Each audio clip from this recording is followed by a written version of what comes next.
Le premier bilan, c'est l'intérêt du public présent, donc qui a été assidu jusqu'au bout.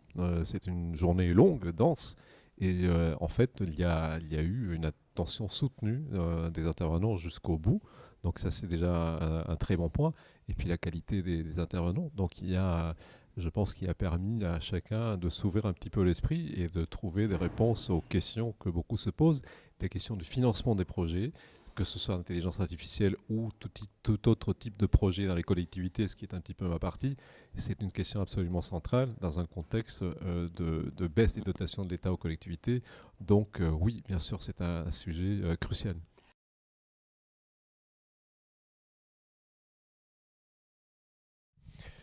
Je ne pense pas que la question se pose en termes de concurrence ou de mise en comparaison de territoires de taille très différentes.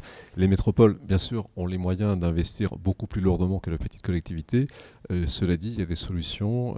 Et pour faire quand même pas mal le tour, aller voir ces collectivités sur le terrain, il y a beaucoup d'inventivité, beaucoup de créativité qui ne passent pas toujours par l'intelligence artificielle, mais l'intelligence artificielle, c'est un usage qu'on fait avec des gros volumes de données. Les petites collectivités n'ont pas forcément ces gros volumes, donc ce n'est pas une nécessité absolue.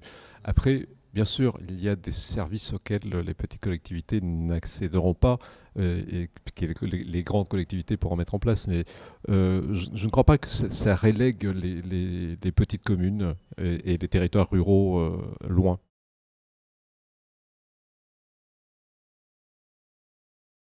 Le sujet est posé, mais le pourcentage d'élus qui ont une conscience de ce sujet est très faible.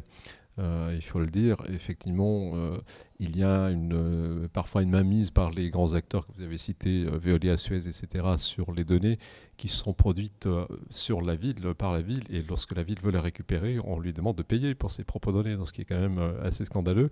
Après, il y a des villes qui ont pris le taureau par les cornes et qui travaillent, y compris avec des acteurs comme Google.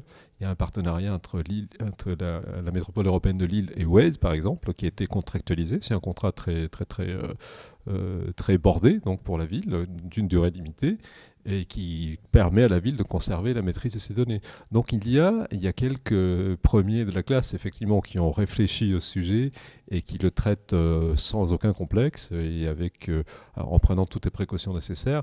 Mais la grande majorité des élus n'a pas encore ce niveau de conscience, mais ça va très vite. Donc je suis assez optimiste puisque les bonnes pratiques se diffusent assez rapidement finalement.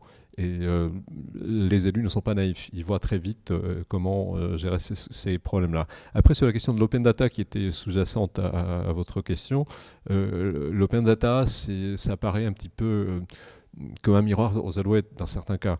Parce que pour les grandes collectivités et pour être en contact à la fois avec les collectivités et les startups se sont rendus compte très rapidement que ce qu'on trouvait en open data pour faire de nouveaux services n'était pas très exploitable parce que ce n'était pas des données en temps réel. Le temps réel a une valeur très forte. Des données qui ont parfois 15 minutes n'ont plus d'intérêt pour certains services.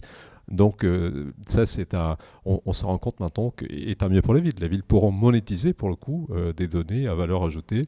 Donc c'est une ressource importante. Par contre, pour les petites collectivités, l'open data, c'est un fardeau et beaucoup sont très en retard parce qu'ils n'ont pas les moyens financiers et humains pour les mettre en place.